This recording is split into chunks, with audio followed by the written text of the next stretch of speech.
Hello everyone. So we are discussing NCERT questions of the chapter Respiration in Plants, and in today's session we are going to discuss the question number 5. So the question is, give the schematic representation of an overall view of Krebs cycle. तो बेटा इस question में हमें Krebs cycle का schematic representation देना है. So let's check the answer.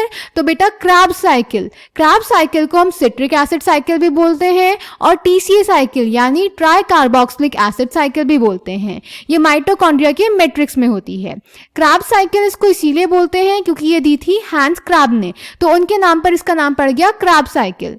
Citric acid cycle इसको इसीलिए बोलते हैं क्योंकि इस साइकिल का जो फर्स्ट स्टेबल प्रोडक्ट बनता है वो होता है सिट्रिक एसिड. और ट्राई कार्बोक्सिलिक एसिड साइकिल यानी TCA साइकिल इसको इसीलिए बोलते हैं क्योंकि जो फर्स्ट स्टेबल प्रोडक्ट बनता है दैट इज सिट्रिक एसिड, उसमें 3 कार्बोक्सिलिक ग्रुप होते हैं यानी 3 COOH ग्रुप प्रेजेंट होते हैं. क्लियर. अब इसकी रिप्रेजेंटेशन देखते हैं. अब बेटा Krebs साइकिल एरोबिक रेस्पिरेशन का थर्ड स्टेप होता है. एरोबिक रेस्पिरेशन का फर्स्ट स्टेप होता है ग्लाइकोलिसिस. ग्लाइकोलिसिस में ग्लूकोज का पार्शियल ब्रेकडाउन होता है और पायरुवेट बनता है. इसका डिटेल रिप्रेजेंटेशन हम इसी चैप्टर के क्वेश्चन नंबर 3 में देख चुके हैं. फिर सेकेंड स्टेप होता है बेटा लिंक रिएक्शन. लिंक रिएक्शन में पायरुवेट से एसिटाइल कोएंजाइम A बनता है. पायरुवेट में बेटा 3 कार्बन प्रेजेंट होते हैं. जब पायरुवेट से CO2 गैस रिलीज हो जाती है तो यानी उससे एक कार्बन कम हो गया तो उससे एसिटाइल कोएंजाइम A बनता है और इसमें प्रेजेंट होते हैं 2 कार्बन. ठीक है. अब यहां से स्टार्ट होता है एरोबिक रेस्पिरेशन का थर्ड स्टेप यानी Krebs साइकिल, जिसको हम सिट्रिक एसिड साइकिल भी बोलते हैं या फिर TCA साइकिल भी बोलते हैं.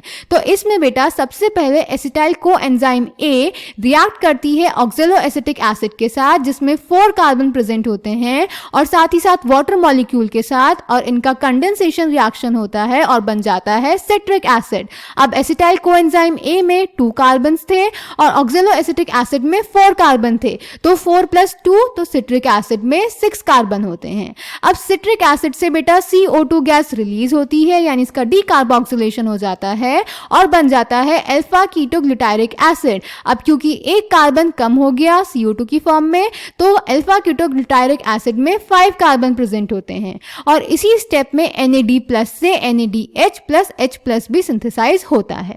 देन नेक्स्ट स्टेप में बेटा अल्फा कीटोग्लूटारिक एसिड का भी डीकार्बोक्सिलेशन होता है यानी CO2 गैस रिलीज होती है और बन जाता है सक्सेनिक एसिड. अब क्योंकि अल्फा कीटोग्लूटारिक एसिड में 5 कार्बन थे तो एक कार्बन अगर कम हो जाएगा तो सक्सेनिक एसिड में प्रेजेंट होते हैं 4 कार्बन. इसी स्टेप में बेटा NAD+ से NADH + H+ भी बनता है और एक GDP से एक GTP भी बनता है. देन नेक्स्ट स्टेप में सक्सेनिक एसिड से बनता है मैलिक एसिड और इस स्टेप में FAD+ से FADH2 का सिंथेसिस होता है. देन नेक्स्ट स्टेप में मैलिक एसिड से ऑक्सैलो एसिटिक एसिड बनता है और इस स्टेप में NAD+ से NADH + H+ का सिंथेसिस होता है.